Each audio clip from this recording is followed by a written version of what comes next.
Entendeu? E aí ele me passou essa pesquisa aí que eu vou...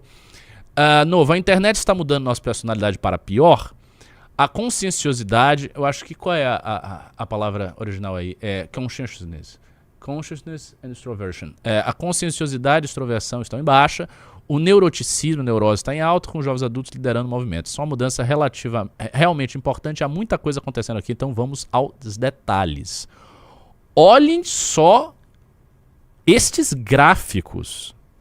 Não, por favor, eu peço atenção e sensibilidade a estes gráficos. O que está mostrando isso aí? Conscienciosidade, que ele está chamando de conscienciosidade, consciousness. Eu nem não sei propriamente o que seria esse consciousness. Porque não é uma awareness, não é uma... Talvez o controle ou uma consciência relativa à responsabilidade, talvez seja isso. Mas note o seguinte, note a queda das gerações, das mesmas gerações para cá, de 2024, de 2014 para 2024, 10 anos. E são os 10 anos, olha só, são os 10 anos em que o celular se popularizou, que é mais ou menos o tempo que eu comecei a usar com intensidade, que no meu caso foi em 2015. Ali, pela forma como o gráfico está, ele está começando a avaliar de 2014. Então é de 2014 a 2024, 10 anos, né? 10 anos de popularização do celular e da internet, etc. Na geração de 60 anos você teve uma certa queda, mas não tão aguda. Na geração mais nova você teve uma queda já. Agora, na geração de 16 a 39, a queda é brutal. Brutal. O gráfico está assim. Aí você pega a outra estatística, neuroticismo e tal. Novamente a mesma coisa. O gráfico 60 a mais é menos, geração intermediária já é um pouco mais, ele já dá uma clive, e aí você pega a geração mais nova e plau, joga lá em cima. Agreeableness seria... sociabilidade agradável. Isso. Sociabilidade, exatamente. Novamente, tá... E uma queda mais acentuada na geração mais nova. E de agora a extroversão é muito interessante. Extroversão, olha só a extroversão. Extroversão, todas as gerações, dos mais velhos aos mais novos, caíram. O que isso mostra? Isto aí, essa estatística está mostrando. Ela está mostrando que nos últimos 10 anos, as pessoas se tornaram mais neuróticas, se tornaram mais introvertidas, se tornaram menos cordiais, sociáveis, como se queira dizer, se tornaram menos conscientes. Enfim, elas se tornaram bichinhos esquisitos. Para dar uma expressão aqui que resume. Elas foram se tornando meio weird, meio estranhas. Isso não tá legal. Entendeu? Isso não tá legal. E está aí. Então, assim, o que isso revela? Para mim, isso revela que as pessoas não estão indo por um bom caminho. E não precisava ter essa estatística, porque a gente percebe isso intuitivamente, Guilherme. Nós percebemos isso intuitivamente. Todo mundo percebe isso intuitivamente. Todo mundo sabe hoje que o jovem ele é muito mais introvertido do que era 20 anos atrás. Várias e várias vezes a gente comentou isso em lives. Outro dia eu fiz uma live com o Bahia, com o Pirajá, e ele estava falando sobre isso.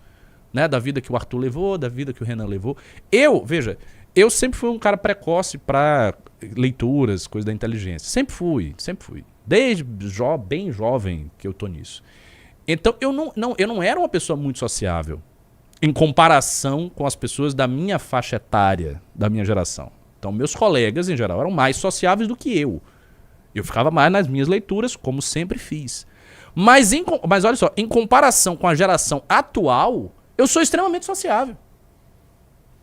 Então eu vejo os caras de hoje de 20 anos, 17, 18, 22, e eu que sou um cara da leitura, eu me acho mais sociável do que esses caras. E eles não estão fazendo nada de especial. Não, os caras estão no celular. Eles estão, sabe, assustados com o mundo, não conseguem se mover direito, não conseguem chegar e falar com as pessoas. É toda uma dificuldade. Aí tem um negócio que vocês não gostam, que toque. Que às vezes eu toco e a galera fica... que é o tal do videogame. Meu videogame! Depende. Depende do quanto você gasta o seu tempo no videogame, cara.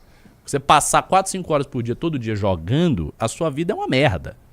Porque o que você tá fazendo? Uma coisa é uma eventualidade e tal. Ou você maratonar um jogo que chegou e depois você para e continua. Mas tem uma galera que não, que vive só fazendo isso. E que se você chega pro cara, bora sair, não. Vamos fazer tal coisa, não. Vamos ali, não. O cara não faz nada. Ele fica nesse mundo, conversando, sei lá, no Discord, jogando videogame, assistindo o youtuber fulano de tal. E a vida do cara é essa aí. É falar no Discord, no Telegram, no WhatsApp, jogar videogame, assistir o youtuber, blá blá blá. Isso não é legal, velho. Não é possível que as pessoas achem que essa é a vida ideal. Isso está aí. Está explícito os resultados. Tem mais estatística, não tem? Acho que esse não é o único quadro.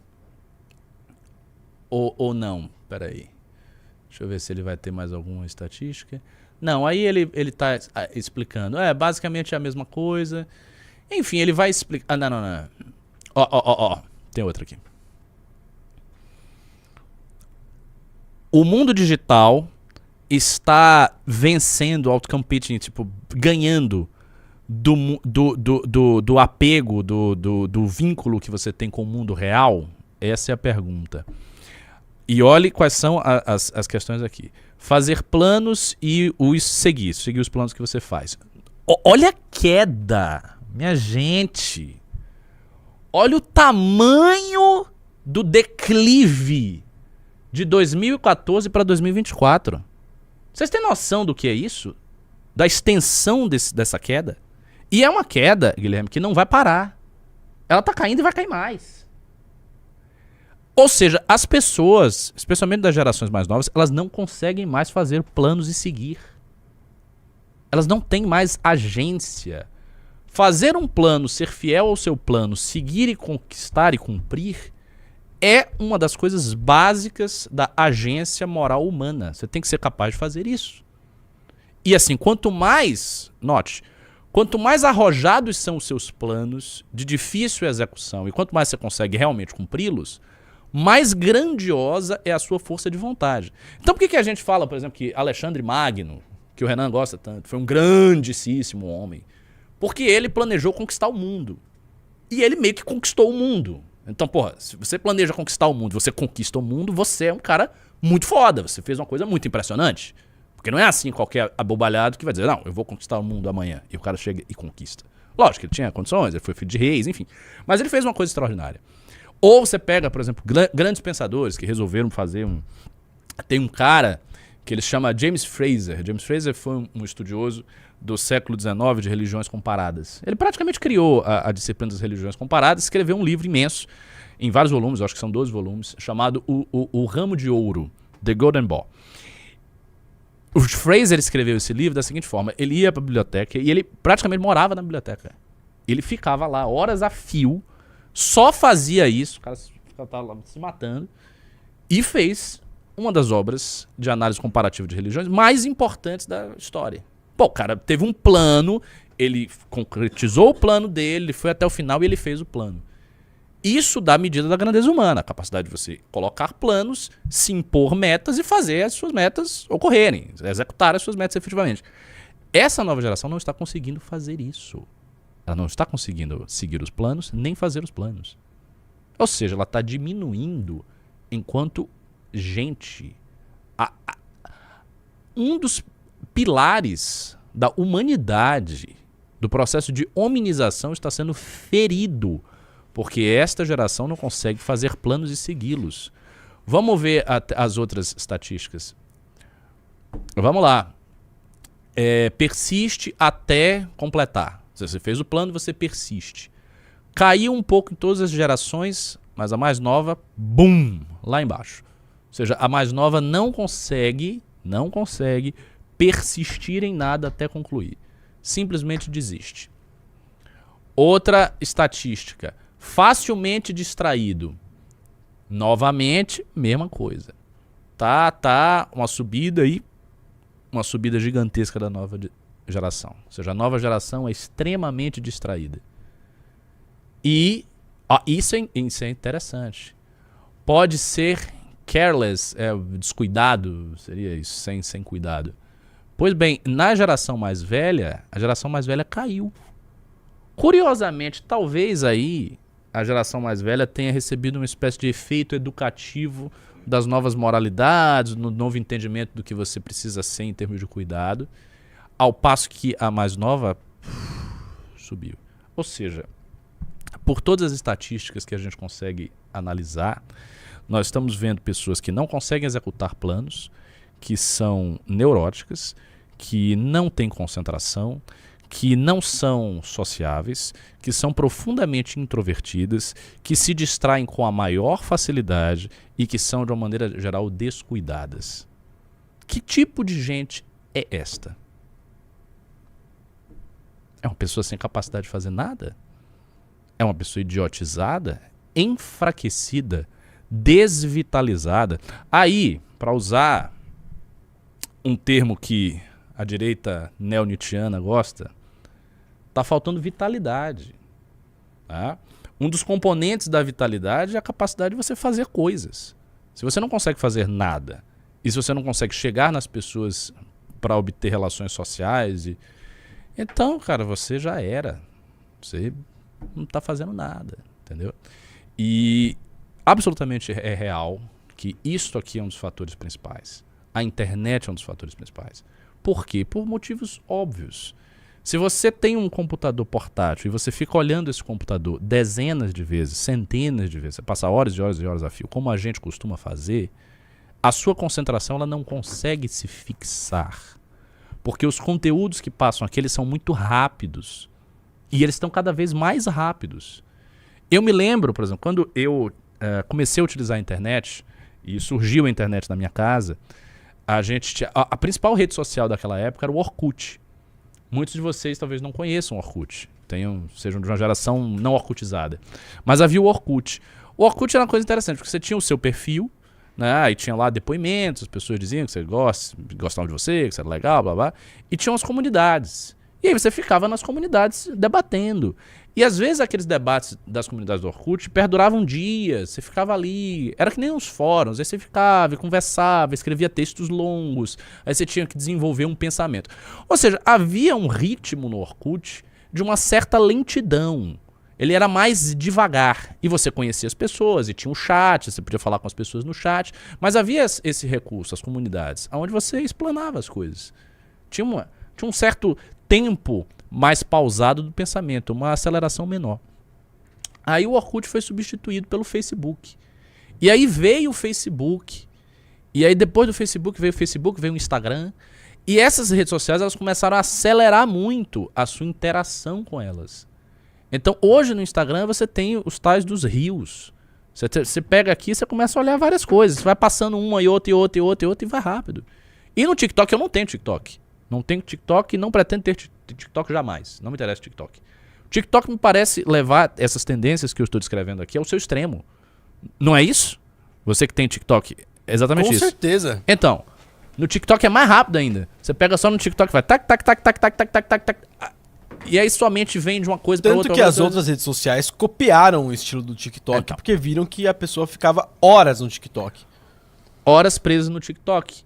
Vendo vídeos muito rápidos, instantâneos. Outra coisa também que eu acho que provoca um efeito tremendo é a mistura a mistura de estímulos de orientação diversa. Por exemplo, é meio estranho. Claro, todos nós que somos modernos, vocês também, vocês estão habituados a viver desse jeito. Eu também estou habituado a viver desse jeito. Enfim, não estou falando aqui de eu estou na mesma vibe que vocês, da mesma maneira. Mas tem uma coisa muito estranha em você ver conteúdos tão distintos, tão rápido. Isso não é uma coisa normal. Aí você tá, sei lá, olhando um vídeo de gatinho.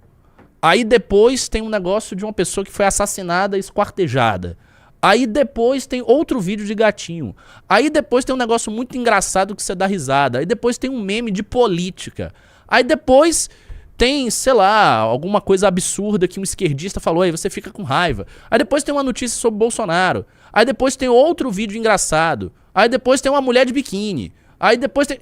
E você vai assim, tac, tac, tac. Isso é esquisito. Veja, é estranho que você mantenha a sua atenção em focos hiper rápidos, muito comprimidos do ponto de vista temporal, com assuntos completamente díspares, que não se comunicam. Qual é o efeito disso na mente da pessoa?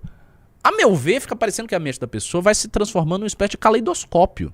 Sabe o caleidoscópio? Aquele negócio que você fica sacudindo e aí ele forma uma imagem, você sacode de novo, ele forma outra imagem? É meio que isso. É uma mente fragmentada, ela fica muito fragmentada. Ela vai para muitas direções simultaneamente.